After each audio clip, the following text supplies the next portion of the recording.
You're a highly recruited college basketball player. After going from the streets of Chicago to Georgetown University on scholarship, you transfer to New Mexico State, have a breakout season, finally becoming a starter. You hear you're having a game against a rival school, and then the girl you've been chasing hears you'll be there, so she invites you to spend a night with her on campus. Unknown to you though, she's not alone, and setting you up to throw away everything you work for. On October 15th, 2022, a football game was taking place between the University of New Mexico and New Mexico State, and as is common at college football games, a fight broke out. Now, it's unclear how the dispute began, but seen clearly on videos uploaded by students are two New Mexico State basketball players, one of them being Mike Peake, and on the other side of the fight, a few UNM students that appear to have been on the losing side of this scuffle, something they would apparently remember. Brandon Travis, the man seen being picked up off the ground, was a 19-year-old medical student from California, and at the time of Mike Peake's upcoming basketball game, the video of the fight had been circulating around campus for about a month, and according to his friends, he had seen the video many times and likely wanted some revenge. Now here's where we get to Maya Hill, also known as Honey.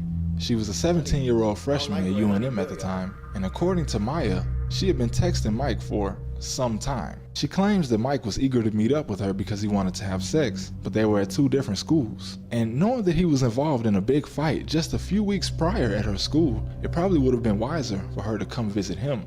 And this is where it gets confusing. Maya states that Brandon and his friends found out that she was texting Mike.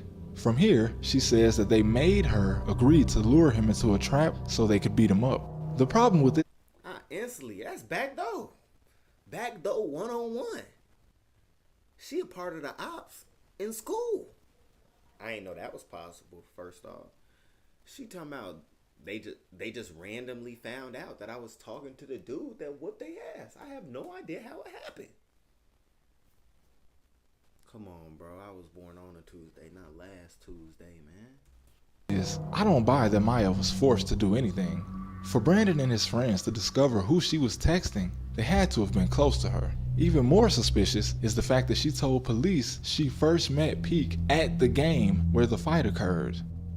Regardless, on November 18th, 2022, the New Mexico State basketball team arrives in Albuquerque a day early for their big game. The team checks into the Doubletree Hotel and are given a midnight curfew. Peake and two other players are at first not accounted for until 1:15 a.m. when assistant coach Taylor states he saw Mike Peake and two other men enter the hotel and point at the elevator. But they may have just been going to get dressed, as all three soon left the hotel again, possibly all on their way to meet women. Now Peake didn't ride with his two teammates, as he was texting Maya Hill letting her know that he was in town and trying to get invited to her dorm room, which he does. But she wasn't sitting in her dorm texting him. She was actually hanging out in Brandon's room with two other guys, so it doesn't seem very likely that she did anything against her will since she went to Brandon's dorm after midnight willingly. And in this room, the four of them went over the plan. Maya was to have Peake meet her near Coronado Hall, a larger co-ed dorm on campus, and walk him to a corner where Brandon and two other men would be waiting for him.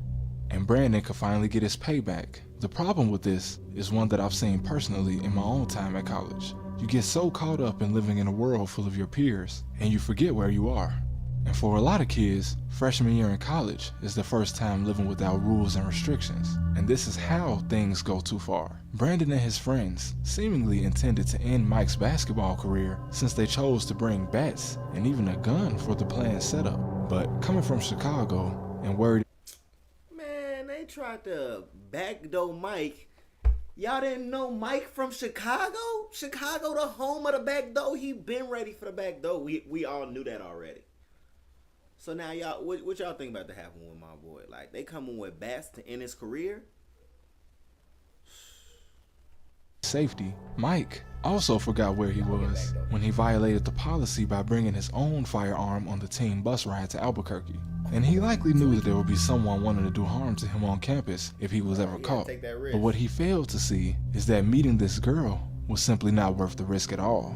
But how you know you rather get caught with it than without it and still go link a thotty? How do you even do something? Are you slow? Why? Man, lust, man. Come on. We got to be stronger, my brother. We on a D1 scholarship. Come on, gang. What we doing right now? 3 a.m. 3 Pete in the finally morning. meets up with Maya after she texts him asking him to hurry. And it was at this moment, after walking to a corner in the complex, that three men ran out of the shadows and Maya disappeared, as she was instructed.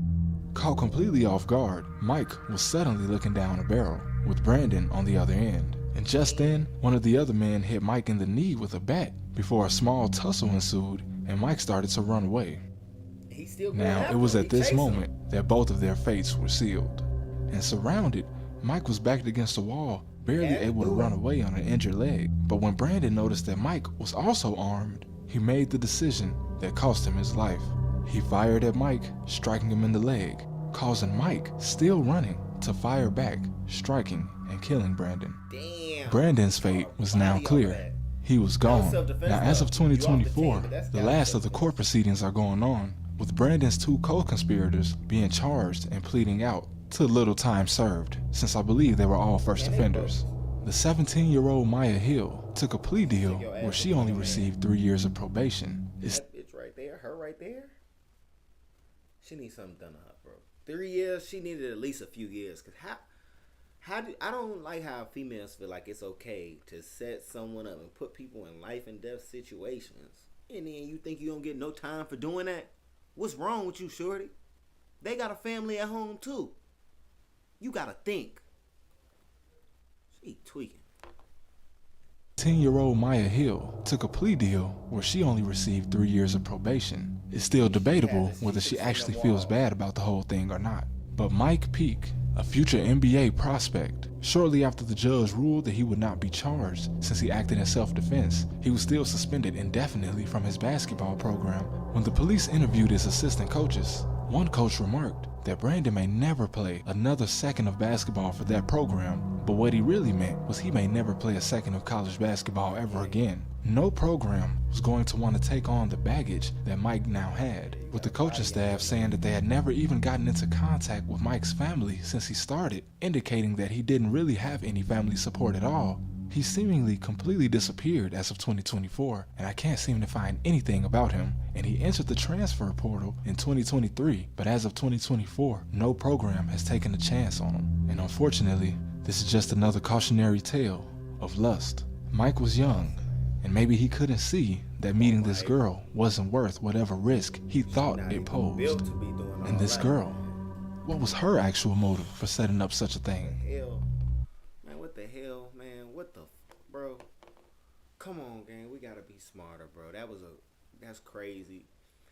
It was definitely a lesson to learn from that video. Like, if you're gonna be having problems and beef, don't jeopardize the potential you got for a temporary satisfaction. We gotta be smarter than that. Babe, if you watch this point in the video, I don't even want to ask you to do none of those buttons. Watch another video, and then I'll see you in another one.